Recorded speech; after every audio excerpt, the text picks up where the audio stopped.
हम पहले देख चुके हैं कि खाद्य सब्सिडी में धान और गेहूं को खरीदने में, उनके भंडारण में और उनके बांटने में काफ़ी खर्च आता है।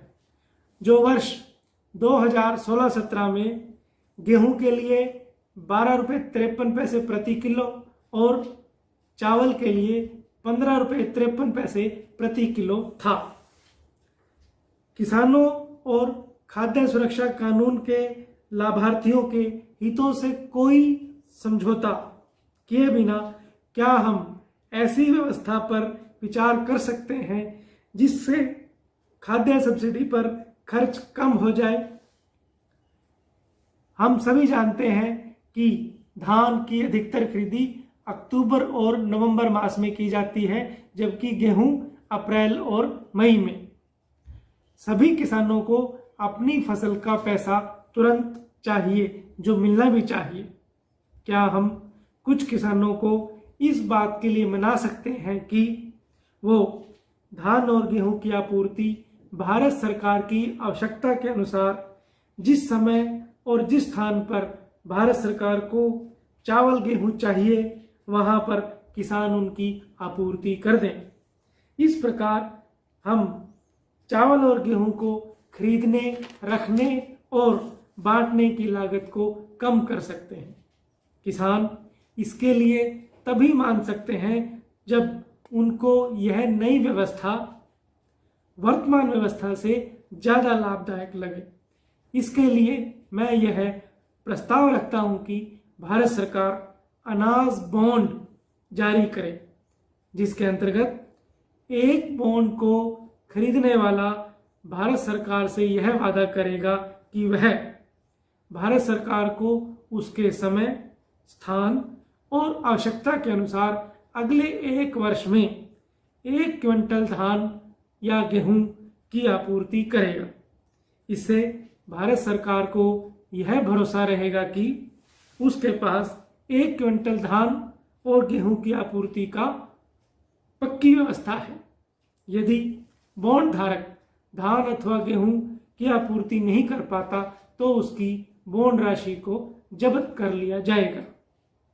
वर्तमान में एक बॉन्ड की कीमत 2000 रुपये रखी जा सकती है, जिस पर बॉन्ड धारक को 30% वार्षिक ब्याज मिलेगा। यानी बॉन्ड धारक को 600 रुपये मिलेंगे, जिसके एवज में उसे 1 क्विंटल धान अथवा गेहूं को 1 वर्ष तक अपने पास रखना होगा और सरकार की आवश्यकता के अनुसार उनकी आपूर्ति करनी होगी। 1 क्विंटल धान या गेहूं को रखने में जो खर्च आएगा उसके वहन की जिम्मेवारी बॉन्ड धारक की होगी।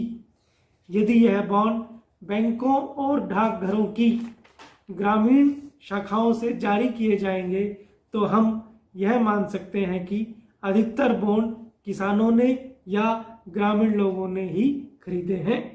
अब मैं आपके सामने वर्तमान खरीद प्रणाली और अनाज बॉन्ड प्रणाली में आने वाले खर्च की तुलनात्मक तालिका रखता हूं।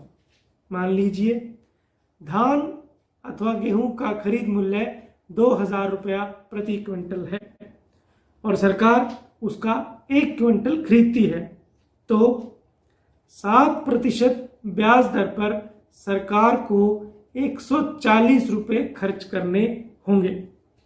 यानी सरकार यदि 1 क्विंटल गेहूं या धान को नहीं खरीदती तो उसे 2000 रुपये खर्च करने की आवश्यकता नहीं थी। अतः इस पर आने वाला ब्याज का 140 रुपया खर्च भी सरकार को वहन नहीं करना होगा। हमने पहले देखा कि धान और गेहूं को रखने में वर्ष 2016-17 में 524 रुपया प्रति क्विंटल खर्च आया था। यदि सरकार धान और गेहूं को खरीदकर अपने गोदामों में नहीं रखेगी तो सरकार को यह 524 रुपये भी नहीं खर्च करने होंगे। यानी 1 क्विंटल धान अथवा गेहूं को खरीदकर अपने गोदामों में रखने पर सरकार का 664 रुपया खर्च हुआ। अब हम अनाज बॉन्ड प्रणाली की चर्चा करते हैं। एक बॉन्ड को जारी करने पर सरकार को 2,000 रुपये मिले यदि इस पर वह 7% वार्षिक की दर से ब्याज कमा सकती है तो उसको ब्याज के रूप में 140 रुपये मिले। इसके बाद बॉन्ड धारक को उसे 1 वर्ष में 600 रुपये का भुगतान करना होगा, यानी सरकार का कुल खर्च 600 रुपये में से 140 रुपये घटाने पर 460 रुपये आया। तो हम देख सकते हैं कि वर्तमान खरीद प्रणाली में सरकार को 1 क्विंटल धान रखने पर 664 रुपये खर्च करने पड़े, जबकि अनाज बॉन्ड प्रणाली में 460 रुपये और सरकार की 204 रुपया प्रति क्विंटल की दर से बचत हो सकती है। दोनों प्रणालियों में सरकार को धान अथवा गेहूं के 1 क्विंटल आपूर्ति का भरोसा है, जिसे हमारी सार्वजनिक वितरण प्रणाली की आवश्यकता के अनुसार खरीदा जा सकता है।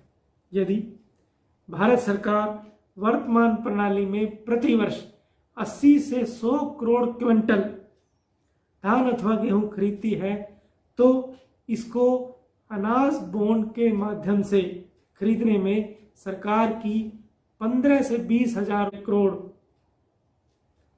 की बचत हो सकती है।